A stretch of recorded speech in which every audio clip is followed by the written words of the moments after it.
Hey everyone, Ed Helms here. You might know me as Andy from The Office or Stu from The Hangover, or you might know me as the co-founder of BGS. I know, I'm just as surprised as you. They let me co-found something.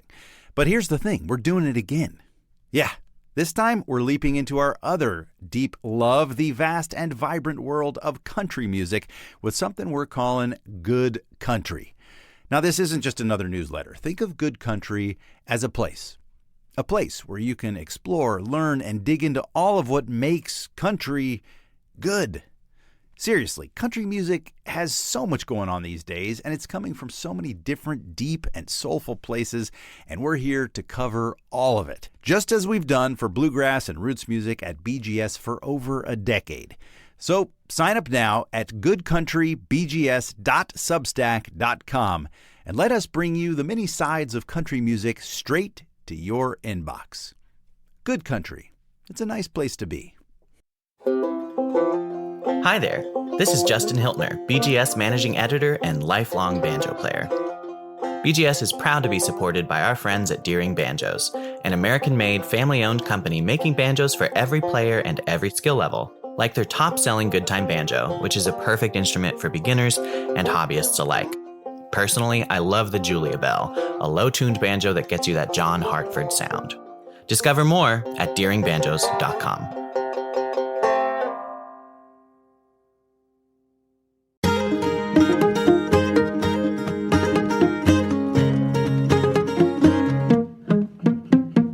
Hi, and welcome to Basic Folk, where we have honest conversations with folk musicians on the Bluegrass Situation Podcast Network. Guess who I am? Can you guess? Just give it one guess. Wonder Woman. Yes, correct. No, wait. Hillary Clinton. Oh my Hillary God. Rodham Clinton. Listen. I'm not with her. I am her. I am her. I am a beautiful grandmother. Well, welcome. I'm Cindy Howes. I host this podcast. I'm here with Lizzie No, who also hosts this podcast. Together, we are the Basic Folk hosts. Hi, Cindy. Hi. It's so great to have you here today, Lizzie. We have a really cool episode featuring Tyrone Cotton coming up.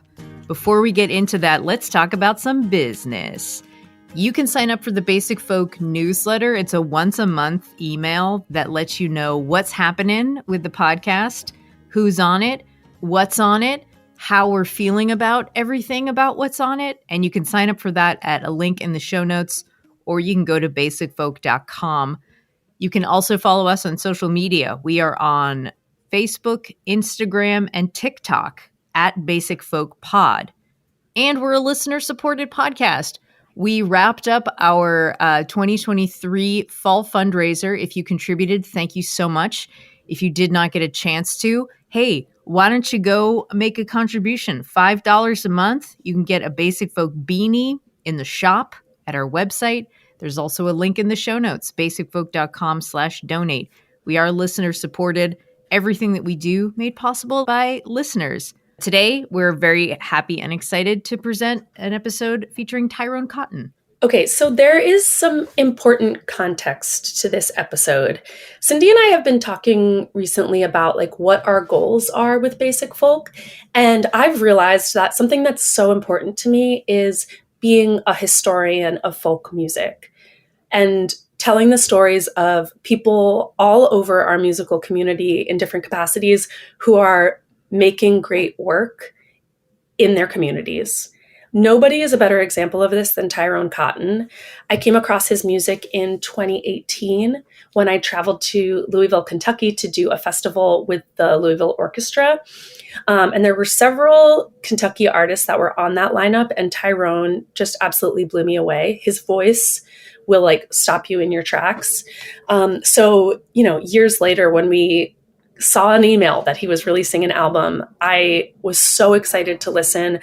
This is a debut album for Tyrone, but he is by no means a new artist. He has been touring the country and the world for decades, but mostly being like a stalwart of the Louisville, Kentucky music scene. He's constantly giving back. He plays in senior centers, he plays in clubs. He's a frequent collaborator of a lot of different musicians in his scene. And this debut album, which was co-produced by Josh Kaufman and Ray Rizzo, is a testament to all of his diverse influences in roots music and to his story as a Kentuckian. So I think you're just going to absolutely love the album. It's a really cool fusion of different types of genres, and he has really great stories to tell. So we interviewed not only Tyrone, but Ray Rizzo, the producer, to get both the artist and producer perspective on this tremendous debut album. Sit back, relax, and enjoy Tyrone Cotton on Basic Folk. Singer-songwriter Tyrone Cotton just released his debut album, Man Like Me, in 2023. And a quick listen to these songs reveals an artist who has spent decades steeped in roots music. Lizzie No spoke with Tyrone and Ray Rizzo, one of the album's producers, about Tyrone's journey as an artist and the making of Man Like Me. Our story begins in Louisville, Kentucky, where Tyrone grew up listening to his grandfather and his friends in the neighborhood playing guitar. It's been raining since the middle of June. Okay, Tyrone Cotton, welcome to Basic Folk. All right. I am so excited to have you on here. I first heard your music in 2018, I think, when we played that festival with the Louisville Orchestra. Yeah, that was fun. When I heard that you had a full-length album coming out, I was like, get me the link. Let's go back to the very beginning of your journey as a musician. I've read that your grandfather was a reverend and a singer. How would you describe his relationship with music, and how did he influence you as a vocalist and as a storyteller? Well, he wasn't like a professional singer or anything. He just had this really interesting voice and a unique voice. And I just remember being a little kid. I mean, just really, really young, and listening to him sing in the kitchen one day at our house. And there was something about that always stuck with me. And it's just one of my earliest kind of recollections of music happening. Yeah, I was just so young, and that voice just really, it was captivating. What types of songs did he sing? Well, I mean, most of them were, of a religious nature. But he liked his blues. He liked Jimmy Reed, just some old blues stuff that he loved, that he would sing. And I remember one day when I was older, I had my guitar. We went to the park and we just jammed on some blues. That was kind of, it was fun. Just a nice memory, hanging out with my grandfather and pumping out some songs. And one time we actually did a show together. Stop. That's so amazing. Yeah, he did some some tunes like St. Louis Blues and some things like that. And it was funny. It was fun. It's like a great memory. Now, tell me, I want to hear about your early experiences playing guitar. Like when you were first getting started on the guitar, was there a guitarist that you heard that made you think, like, I want to sound like that? I used to hang out with some people in my neighborhood, and some of them were, they played guitar. And I remember I had they were a little bit older, but friends, and they would rehearse in the neighborhood. And I was like, I don't know, there was something about it I was drawn to, I just really liked it. I was just, it seemed like I couldn't get enough of it. And then there was a guy that had a guitar for sale. And so I got my first guitar. It was a Kingston. I still have it. We paid $60 for it. And nothing special about the guitar other than the memories. It didn't play very well. But that was my first. Like having a nice guitar for your first guitar is a different is a different thing. Like there's definitely honor in having like a very bare bones instrument for your first one. Oh yeah. It definitely wasn't fancy, and I still have it, and I tried to I was thinking about getting some work done on it just to get it restored, but the repairman said it probably wouldn't be a good idea just to leave it alone as it is, and which is fine. Yeah. And so it's just a piece that sits in my living room or my main space, and I just look at it, It's good to remember where you came from. Yeah. Love don't always come easy. I'm hoping it finds a way. With a $60 guitar and a dream, Tyrone headed off to music school, studying classic guitar under David Kelsey. Looking back, he believes that music school broadened his horizons as a musician. Well, those years, I think, Kelsey, he taught me a lot about technique and getting different sounds out of the instrument. And, sometimes he would present a piece of music, and I can still hear him to this day saying, "Can you make music out of that?" It's you're okay. Here's the song, but he says, "But make music out of it. Make it sing. Wow. Make it sing. It's one thing to play the notes, but does it have personality?" And his thing. Yeah, I remember him just like I said, saying those words, "Make music out of it." That was kind of big. I don't know. There was something about that that stuck with me. And in those days, let's see, I just heard so much music, which was just invaluable, Right. to listening to so much all the time. And it just opened a lot of doors, about possibilities, and just, it was just kind of getting an education, just kind of all around, not just for guitar, but just kind of broadening my horizons about music in general. I wonder, did you ever feel a tension between your own individuality as an artist, like your authentic creator self, and the really like formal structure that you have to kind of fit into to succeed in the like educational setting? Like, did you ever feel like there was a tension between those two? Or do you have advice for if there are music students who are like, I want to learn from the greats, but I also want to stay true to myself? Like, how did you handle that dynamic? I guess there was so much work that needed to be done, just like trying to get some of the guitar stuff together, that I was just trying to keep up with that alone. I wasn't, that was a challenge enough at the time,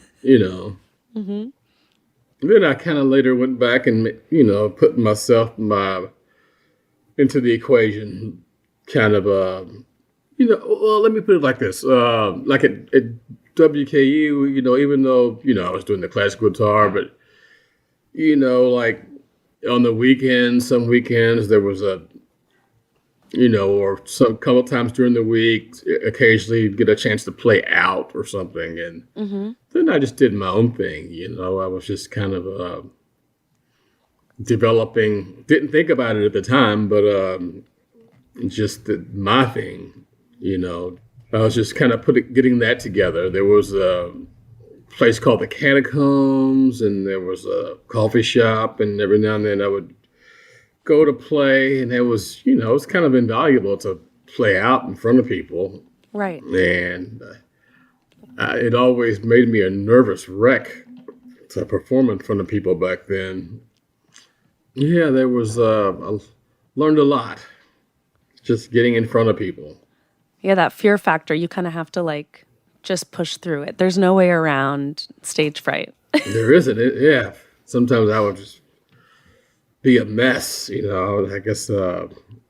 But yeah, you just got to push through it. I guess some people are hams, as they put it, natural hams, and they just feed off of that. But I was a little more reluctant. But I feel like what I know of you is that you are just like a consummate live performer. How did you develop into someone that like really had a routine and a rhythm on the road when it didn't come naturally? Like, was there a tipping point where you were like, oh, I think I know what I'm doing now? Or was it just over time you felt more and more comfortable? I think over time you just feel, over time, the more you do it, just get more comfortable with it. But I don't know. I've also found that sometimes it's like, oh, you play a bunch of shows or whatever, then, you are really comfortable. Then all of a sudden you do one where there's like, for some reason, who knows what happened, why. It can be just a mystery, but then you just kind of, something just makes you nervous about a particular show. Or maybe it's the room. Maybe you're like, oh, I'm playing at this certain place and all these different people have played here, that some of them that you are aware of, and you're like, oh man, I don't know, this room has kind of gotten me nervous or something. And it's just in the head, but yeah, every now and then that hard stage fright can slip back. Well, thank you for admitting it, because I feel that way too. He might have started out as a hesitant performer, but Cotton leaned into his craft and into his musical community. He has become a stalwart of the Louisville music scene, playing club shows and a standing gig at a local senior center where he brings the house down with soul classics. This is where producer Ray Rizzo enters our story. A Kentuckian since the age of 11, he was well-versed in the Louisville music scene when he came across Tyrone and his music at the Rudyard Kipling. When I was 11, I moved with my family to Louisville, Kentucky. I say Louisville when I'm out of town, but it's Louisville. Right. Got involved in the music scene, kind of the more bohemian side of the music scene, which sort of gravitated around a venue called the Rudyard Kipling. So before I was actually of age to go to bars, there was the Rudyard where we could sneak in the back and sit and listen to music. And that was when I first heard Tyrone. I think the first song I ever heard him play was Boots of Spanish Leather, the Bob Dylan. At the time, there was a band in Louisville that was really, really popular. They were called Domani, and they were kind of like nowadays they'd fit totally in an Americana kind of thing, but at the time there wasn't quite a term for it. I remember one night Tyrone opening, just sitting with a guitar and singing. That was just how I saw him around. And little by little, I got to play with musicians, and a coffee house opened up in town called Twice Told Coffee Shop down on Bardstown Road. Tyrone was playing a lot at the time with a guitar player named John Grammer.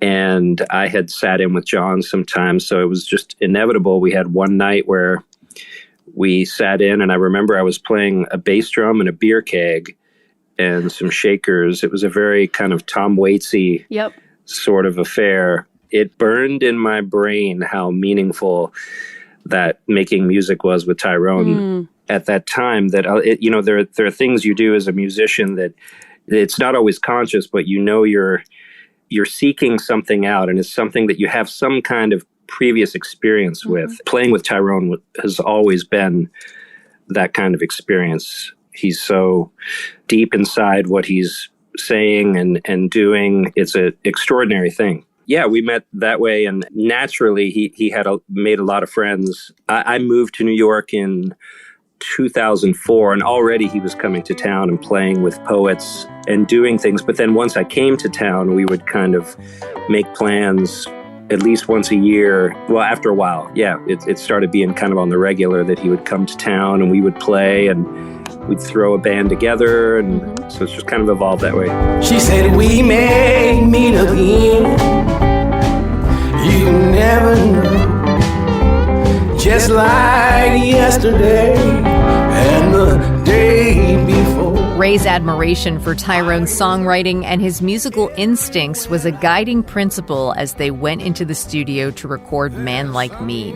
Rizzo had spent years watching Cotton perform and wanted to make sure that he captured the magic he had witnessed so many times.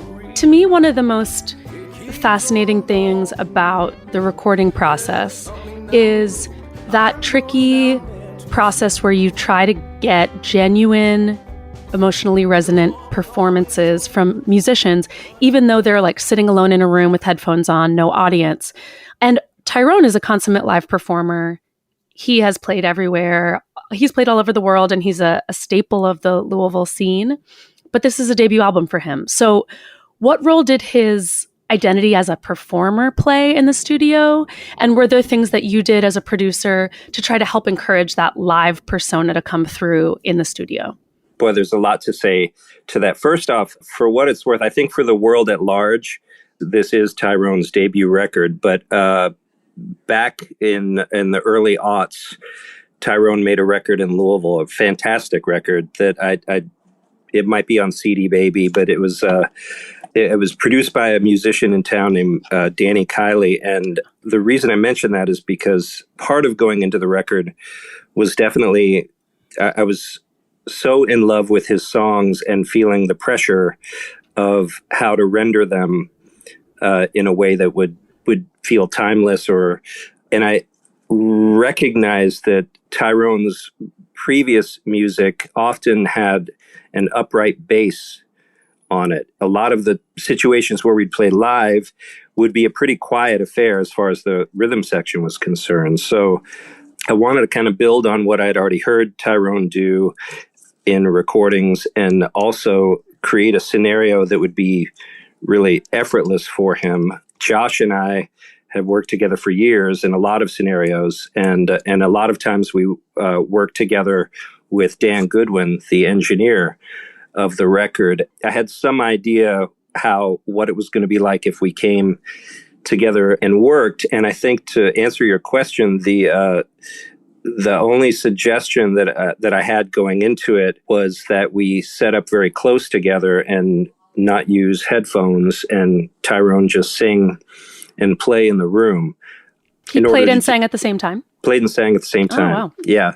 Yeah, we did. All of the tracks are live, the rhythm section as well. And there's a few tunes where Josh joined on piano as we were tracking.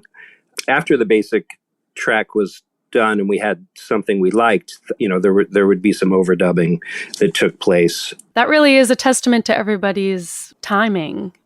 Yeah. And we were really, Tyrone and I were really fortunate. When he would come to New York, I mentioned we'd play with different people. And about a year, we had talked for a couple of years about making a record. And I talked about how cool it would be if we could get together with Josh and make something. And as it became a little more of a real possibility, we met a bass player named Vin Warner.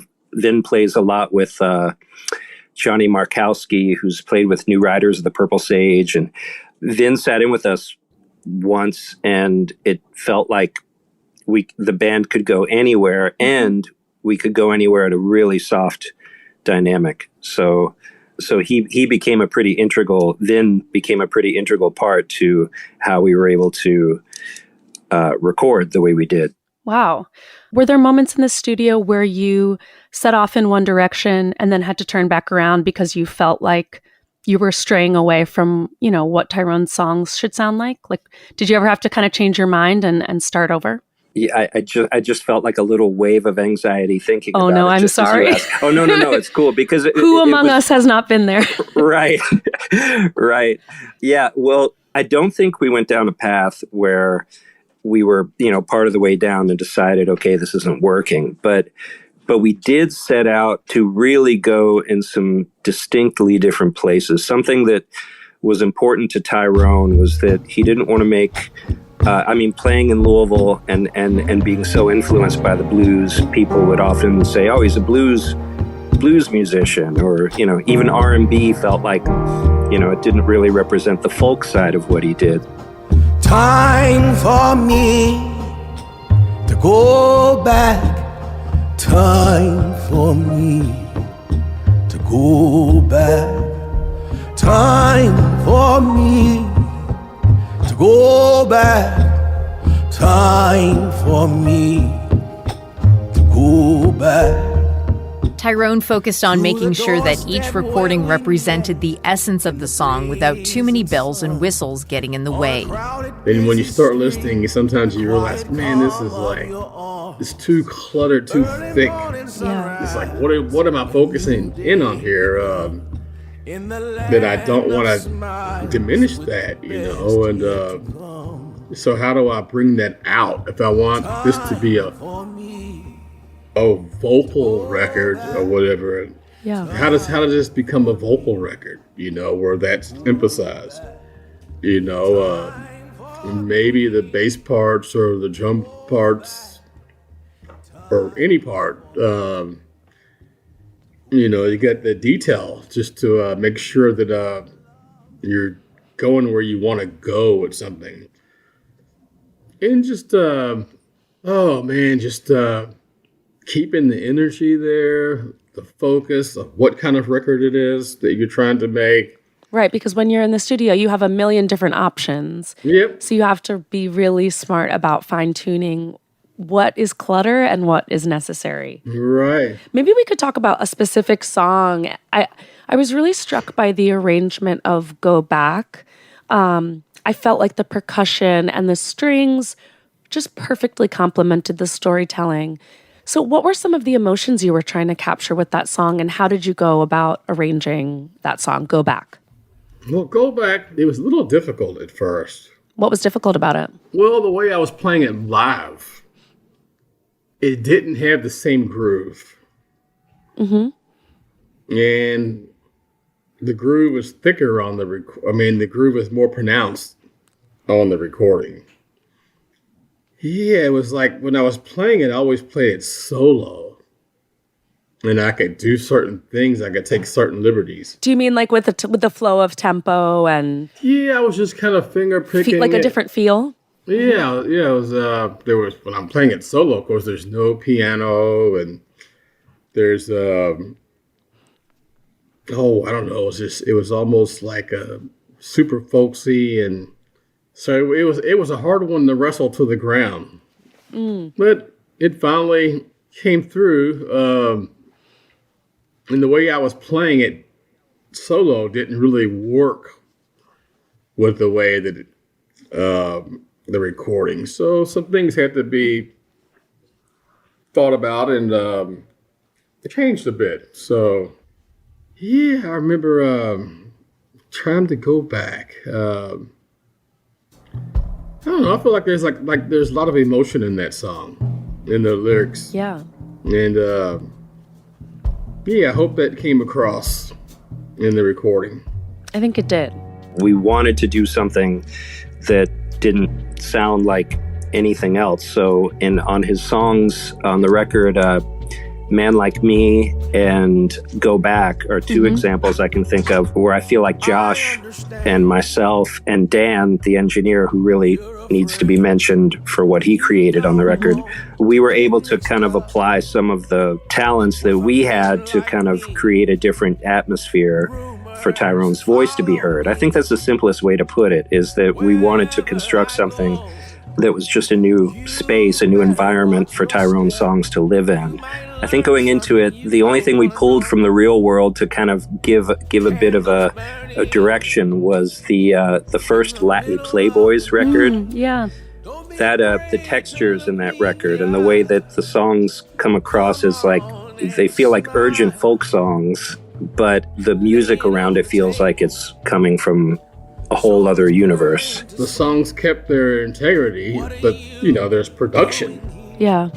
Yeah, it was like just the right amount, I felt like. The right balance. Sometimes if you could have a song and it can go too heavy one way. I don't know, I just felt like there was a balance. Do you have an example of that? Of like when a song started to go off track and you guys had to like right the ship? Well, Man Like Me was a little difficult to record. Just getting the groove Yeah. I mean, I used to play it faster than the recording. And with the band, the groove that I was using, and in the studio with the band, it just, something wasn't clicking. And with the production with Josh and Ray, and we finally, once again, it got wrestled to the ground, and finally, it just it just kind of came out. I don't know, something like that. You could probably play it 5 different ways, and it may work. Right. I took a lot of criticism from some friends once they heard the recorded version. I was accused of ruining the song. Oh my gosh, you have really direct friends. Like, you deserved that windstorm. You've ruined your song. With friends like these, and who needs enemies? One lady said she hated it. Wow. Which was fine. I mean, that doesn't bother me. Tyrone, are you being honest? That would really bother me if someone said they hated my song. Well, she liked the other version. Got it. So, in my reaction was, I'm not getting, I wish it was like the other recordings that you did way back, or that was more you. It's not more, it's just different, and I believe in it. And, maybe you don't, maybe I feel like you don't quite get something here or whatever. You're entitled to this. And it doesn't, it doesn't really bother. No, that's fine. Candles burning in the middle of the night. Don't be afraid to look me in the eye. Come on and smile. Lay it on the table so it's plain to see. What are you doing here with a man like me? See, the deal has been cut. The deal is done. The Lord's paying even money. The devil's paying 5 to 1. I understand. You're afraid, and you don't want to get mixed up with a man like me. You don't want to get mixed up with a man like me. If the confident, eclectic roots of Man Like Me are any indication, Tyrone Cotton has more stories to tell and will be lucky to listen. What makes this album special is what makes the best Americana album special. A patchwork of influences and traditions, the best of contemporary recording techniques, and a singular storytelling voice. Yeah, I want to make another record. I don't know what kind of record. I hope, hopefully it'll be different than the last. I don't want to keep doing the same thing. That's what I'm trying to say. Yeah. Yeah, always something a little different. If each album is like a little bit of a different genre-wise or in terms of the production, like what would you want like your legacy to be? What do you want the unifying theme to be like across your releases? I don't know. I mean, quality and covered a little more ground each time. I love that. That it kept moving forward. It kept moving. It didn't. I wouldn't want to make the same record twice. I mean, even now, if you hear him play, like he's really generous with the musicians he plays with, and I mean this in the best way. He doesn't really put a lot of thought into how he's going to play the song. He just gets inside of it, and we all get to follow him and tell the story with him. So the future is definitely unwritten for him. I just hope that in a much broader way he's able to move people the way that he's moved me and a lot of the people who already know who he is. Sometimes dreams come true. Oh, I know, 'cause I have you. You're my morning flower, my blue sky too, golden starlight, I love you. Heaven's hand scattered. This episode was produced by Lizzie No and edited by Sarah Wardrop and Cindy Howes. Basic Folk is on the Bluegrass Situation Podcast Network. You can find all of our episodes there, wherever you get podcasts. You can also check us out on the SiriusXM app by searching for Basic Folk, or check out our website, basicfolk.com. You should share this episode with a friend, specifically if there's somebody that you see regularly in your life, for example, the barista at a coffee shop you go to a lot, or a friend of a friend who every time you see them, you're like, let's get lunch, let's catch up, let's stay in touch, and you never really follow up with that person. This episode needs to be sent to that person in your life because you'll be able to let them know, even though I haven't really kept up with you, I do care. And here's an amazing podcast. I'm thinking about you, and we're thinking about all of you, especially you. Thank you so much for listening all the way to the end. We'll talk to you next time. Go listen to Lizzie No's album, Halfsies. Okay, bye. Bye.